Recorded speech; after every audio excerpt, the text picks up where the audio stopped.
ఈరోజు మీరు పేపర్లో అక్రమ లేఅవుట్లు అని మీరు వార్త చూసి ఉంటారు. ఈనాడు పేపర్ అనుకోండి. అసలు నిజమైన అక్రమ లేఅవుట్లు అంటే ఏంటి తెలుసా?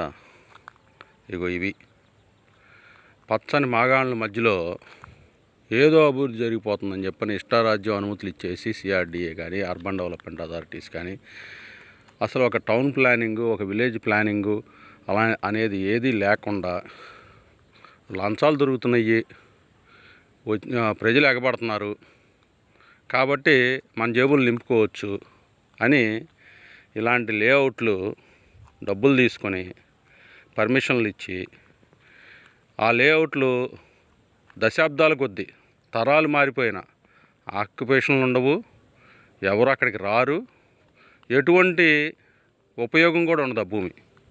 ఆ భూముల కింద బాగా మాగాణులు ఏదైతే కష్టపడి మన పూర్వీకులు తయారు చేశారో మాగాణి భూముల్ని సారవంతమైన భూములుగా అనేక చెత్తా చెదారం ముళ్ళ కంపలను తొలగించి వ్యవసాయంగా చేసి ఆర్థిక అభివృద్ధి సాధించడానికి కష్టపడ్డారో అవన్నీ బీడు పెట్టేసి జస్ట్ డబ్బుల కోసం ఈ సిఆర్డీఏ కానీ అర్బన్ డెవలప్మెంట్ అథారిటీస్ కానీ సంబంధించిన మంత్రిత్వ శాఖలు కానీ యూజ్లెస్ ఫెలోస్ చేరి ఈ రకమైన దాన్ని అభివృద్ధి అని చెప్పని ఇలాంటివి మీకు ప్రతి ఊళ్ళోనూ, ప్రతి పట్టణంలోనూ, ప్రతి పల్లెటూరులోనూ కనపడతాయి.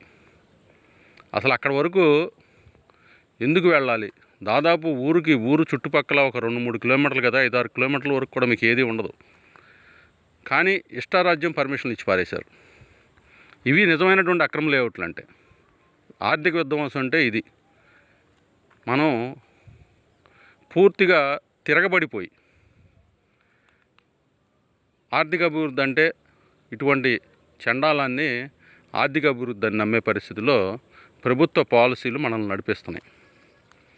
ఇక మీరు ఆలోచించుకోండి, ఏది అభివృద్ధి కాదనేది.